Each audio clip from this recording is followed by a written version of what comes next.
प्राचीन भारताच्या इतिहासामध्ये बौद्ध ग्रंथ अंगुत्तर निकाय, महावस्तू आणि जैन ग्रंथ भगवती सूत्र यामध्ये 16 महाजनपदांची माहिती आपल्याला पाहायला मिळते। यामध्ये सर्वोच्च असं साम्राज्य म्हणून मगध साम्राज्य ओळखलं जातं।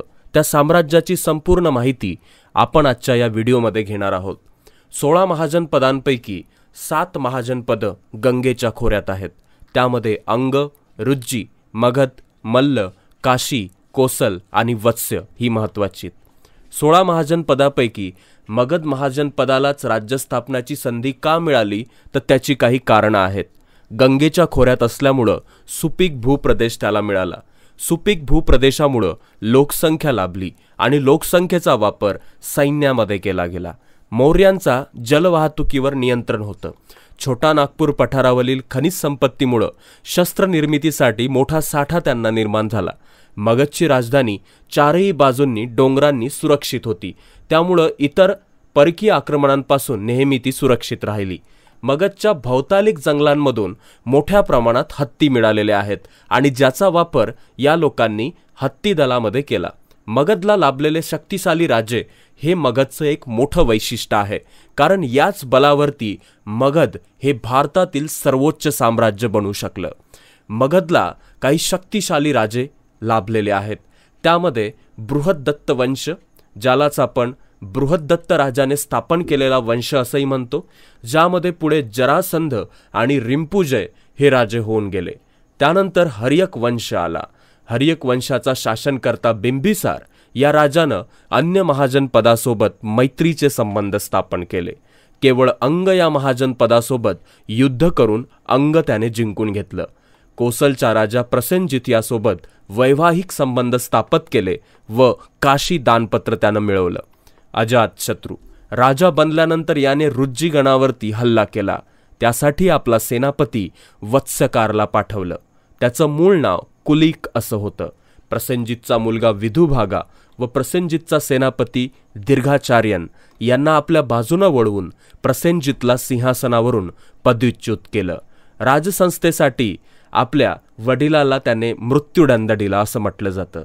बुद्धांच्या सल्ल्यानं 16 वर्षाच्या सततच्या संघर्षानंतर रुज्जी या महाजनपदाचा पराभव केला आणि त्यासाठी त्यानं आपला सेनापती वत्स्यकार याचा उपयोग केला। त्यानंतर उदयभद्र आला। या शासकाला स्थानिक जनतेनं सिंहासनावरून काढलं व बनारसचा राजा तसेच गव्हर्नर शिशुनागला गादीवर बसवलं। शिशुनाग वंश तिथून प्रारंभ झाला। शिशुनाग याने लोकांनी स्वतःवर बसवलेला राजा जर कोणता पहिला असेल तर तो शिशुनाग होता।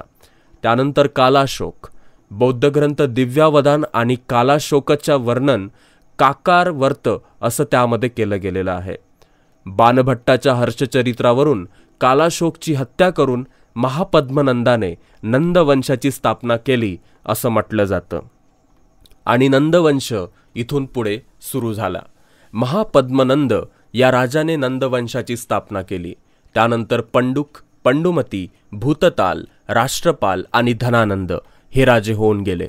महापद्मनंद याने आपल्या शासनकाळात प्राचीन कलिंग राज्यावर हल्ला केला होता व कलिंगमध्ये असलेली ऋषभदेवाची मूर्ती मगधमध्ये आणून स्थापन केली। बाणभट्टाच्या हर्षचरित्रावरून महापद्मनंदाने कालाशोकचा पराभव करून नंदवंशाची स्थापना केली होती। नंदराजे हे भारतातील पहिले शूद्र राजे होते असं म्हटलं जातं। धनानंद या शासकाला ग्रीक साहित्यात अग्रमीस असं संबोधलं गेलं आहे।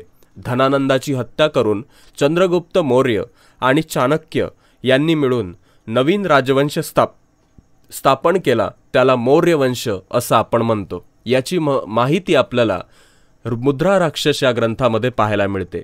विशाखा दत्त याने लिहिलेलं मुद्रा राक्षस हे चंद्रगुप्त II दरबारातील विशाखा दत्तानं लिहिलेलं एक महत्त्वाचं साहित्य आहे। धनानंदाच्याच कालखंडामध्ये भारतावर अलेक्झांडर म्हणजे सिकंदरचं आक्रमण झालं होतं। सिकंदरचं भारतावरील आक्रमण हे इराणी साम्राज्य नष्ट करून पूर्वेकडील समुद्र जिंकण्याच्या इराद्यानं इसवी सन पूर्व 326 रोजी भारतावर झालेलं होतं। सुमारे 19 महिन्याच्या कालावधीत आंभी तक्षशिलेचा राजा, पोरस पंजाबचा राजा यांचा त्याने पराभव केला। त्यापैकी आंभीने सिकंदरपुढे शरणागती पत्करली, पोरसचा पराभव पाहून सिकंदरनं पोरसला पुन्हा राजगादीवर बसवलं. सिकंदरनं भारतामध्ये अलेक्झांडर ऑफ द एराकोरियन्स या शहराची स्थापना केली आणि हे शहर म्हणजे आजचं कंधार शहर म्हणून ओळखलं जातं. सिकंदरच्या आक्रमणामुळे भारतीयांना काही फायदे झाले. सिकंदरनं आपल्यासोबत 2 इतिहासकारांना आणलं होतं. Aristobulus the history of war हा ग्रंथ त्याने लिहिला आणि Onesicritus the life of Sikandra सिकंदराची जीवनकथा हा पुस्तक त्यानं लिहिलं. या 2 ग्रंथाच्या आधारे सिकंदर भारतात ज्या मार्गाने आला तो मार्ग या ग्रंथात नमूद केल्यामुळं युरोपियन लोकांना भारतात येणारा व्यापारी मार्ग खुला झाला. या इतिहासकारांनी भारताचा उल्लेख ईस्ट ऑफ सीज असा केलेला होता व भारतीय शासक धनानंद याला अग्रमीस, चंद्रगुप्त मौर्य यांना सेंड्रिकोट्स आणि बिंदुसार याला अँड्रिकोट्स या नावाने संबोधलं होतं. परिणामी सिकंदरच्या आगमनामुळं मौर्य कालखंड निश्चित झाला. यामुळं भारतीय शासकांनी आपल्या नाण्यांवरती स्वतःचं नाव टाकण्याची परंपरा सुरू केली. सिकंदर माघारी फिरताना मालप या शासकासोबत सिकंदरचं युद्ध झालं. सिकंदर यामध्ये जखमी झाला. आपल्या मायदेशी जात असताना सिकंदरनं सुमारे 20,000 गायींचा कळप आपल्यासोबत नेला. सिकंदरनं भारताचा जो भाग जिंकला होता त्यावर आपला प्रतिनिधी म्हणून सेल्युकस निकेटरची नियुक्ती केली होती. मौर्य वंश धनानंदाची हत्या करून चाणक्य आणि चंद्रगुप्त मौर्य यांनी मौर्य वंशाची स्थापना केली. याची माहिती विशाखा दत्ताच्या मुद्र राक्षसास पाहायला मिळते. चंद्रगुप्त मौर्य पुराण या ग्रंथामध्ये मौर्य वंशाला शूद्र राजे म्हटलं गेलेलं आहे. चंद्रगुप्त मौर्यानं सौराष्ट्रामध्ये आपला सेनापती पुण्यगुप्त याच्या मदतीनं सुदर्शन तलावाची निर्मिती केली होती. भारताचा वायव्य सरहद प्रांत सुरक्षित करण्यासाठी सिकंदरचा प्रतिनिधी सेल्युकस निकेटर सोबत यानं युद्ध केलेलं होतं. इसवी सन पूर्व 305 रोजी तह घडून आणलेला होता. या तहानुसार सेल्युकस निकेटरची मुलगी हेलन हिचा विवाह चंद्रगुप्त मौर्यासोबत झाला. काबूल, कंधार, बलुचिस्तान, हैरात हे प्रांत भारताला देण्यात आले. चंद्रगुप्त मौर्यानं सुमारे 500 हत्ती सेल्युकसला दिले होते. मेगास्थेनिस हा निकेटरचा प्रतिनिधी चंद्रगुप्त मौर्याच्या दरबारी राजदूत म्हणून आलेला होता. आयुष्याच्या शेवटी चंद्रगुप्त मौर्यानं जैन धर्माचा स्वीकार केला व श्रवणबेळगोळ येथे कर्नाटकामध्ये सल्लेखना पद्धतीनुसार देहत्याग केला. शक राजा रुद्रधवन आणि जुनागड अभिलेखाद्वारे अशी माहिती मिळते की चंद्रगुप्त मौर्याने आपला सेनापती पुण्यगुप्ताद्वारे सौराष्ट्रात सुदर्शन तलावाची निर्मिती केली होती. ग्रीक साहित्यामध्ये चंद्रगुप्त मौर्यानं इसवी सन पूर्व 321 रोजी मौर्य वंशाची स्थापना केली. त्यानंतर बिंदुसार इसवी सन पूर्व 297 ते इसवी सन पूर्व 269. इसवी सन पूर्व 297ला गादीवर आला. आपल्या जीवनामध्ये आजीविका संप्रदायाचा त्याने स्वीकार केलेला होता. सिरियाचा राजा अँटिकोस I यासोबत मैत्रीपूर्ण संबंधच त्यानं स्थापित केले. याकडून सुखे अंजीर, गोळ मदिरा आणि तत्वज्ञानी पाठवण्याची विनंती त्याला केली गेली होती. ग्रीक तत्वज्ञानी पाठवले नाहीत कारण तत्वज्ञानी पाठविणे त्यांच्या परंपरेच्या विरोधात होतं. मिस्रीचा शासक टॉलेमी फिलाडेल्फस याचा प्रतिनिधी डोलोनियस हा बिंदुसाराच्या दरबारात अनेक वर्ष राजदूत म्हणून होता. युनानी ग्रंथामध्ये बिंदुसारला अमित्रोकोट्स असा उल्लेख त्याचा केला गेलाय. यानंतर बिंदुसारानंतर अशोक हा राजा सत्तेवरती आला. देवानाम प्रिय प्रियदस्य या नावाने ओळखला जाणारा हा राजा ब्राह्मी लिपीतील शिलालेख 1837 रोजी याचा जेम प्रिन्सेप याने इंग्रज अधिकाऱ्यांना वाचला. महावंश या ग्रंथानुसार व मास्की अभिलेखानुसार देवानाम प्रिय प्रियदस्य म्हणजे अशोक या राजाची माहिती उजेडात आली. अशोक सिंहासनावर 269 BC म्हणजेच इसवी सन पूर्वमध्ये बसण्यापूर्वी तक्षशिलेचा राज्यपाल होता. सिंहासनावर बसल्याची माहिती आपल्याला अशोकाच्या 13व्या शिलालेखामध्ये तसेच आपल्याला कलिंग युद्धाची माहिती त्याच्या 13व्या शिलालेखातून मिळते आणि त्याने 9व्या वर्षी कलिंगवर हल्ला केला होता सिंहासनावर बसल्या बसल्याच 260 इसवी सन पूर्वमध्ये. दक्षिण भारतातील कन्नारून म्हणजे कनगानहाली अभिलेखामध्ये अशोकाचं प्राचीन शिल्प चित्र आढळतं. बौद्ध परंपरेनुसार आपल्या 999 भावांना मारून अशोकानं सिंहासन प्राप्त केलं असं कन्नारून अभिलेखामध्ये म्हणजेच कनागनहाली अभिलेखामध्ये पाहायला मिळतं. अशोकाचे शिलालेख स्थापन करण्याची पद्धत अशोकानं इराणी शासक अक्कामेनिद साम्राज्याकडून घेतली.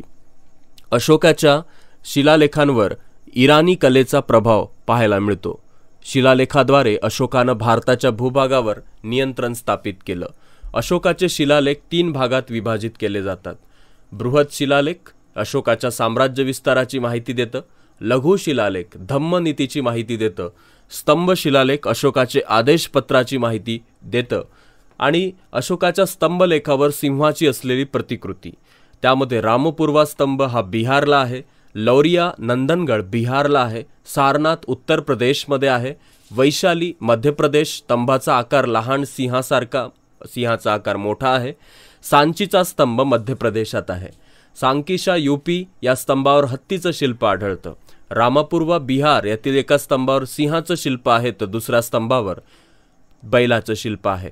सिन्नती स्तंभ कर्नाटकातील सिन्नती येथील स्तंभावर कोणतेही शिल्प आढळत नाही, परंतु सिन्नतीच्या जवळ असलेल्या कनागहाली स्तूपावर सम्राट अशोकाचं आपल्या राण्यांसोबतचं चित्र पाहायला मिळतं. काश्मीर हा प्रांत अशोकाच्या साम्राज्याचा भाग होता. कल्हणच्या रजत रंगिणीनुसार श्रीनगर या शहराची स्थापना सम्राट अशोकानं केली होती. काश्मीरचा पहिला राजा अशोक आहे.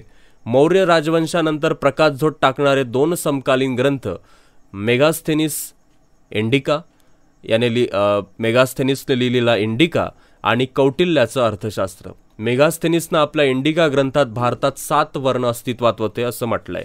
तत्वज्ञानी, शेतकरी, सैनिक, पशुपालक, सरकारी कर्मचारी, दंडाधिकारी, लेखनिक. मेगास्थेनिसनं भारतामध्ये दास प्रथा अस्तित्वात नव्हती असं म्हटलंय. कौटिल्यानं ही प्रथा अस्तित्वात होती असं म्हटलेलं आहे. अहिताक म्हणजेच दास. मेगास्थेनिसनं मथुरा येथे पूजा केल्या जाणाऱ्या हिंदू देवतेचा हेराकस म्हणजेच कृष्ण देवतेचं वर्णन त्याच्या ग्रंथामध्ये केलेलं आहे. कौटिल्याने पण त्याच्या सप्तांग सिद्धांतामध्ये आपल्या सप्तांग सिद्धांत 7 भाग दिलेले आहेत. स्वामी म्हणजे राजाशिवाय राज्य नाही.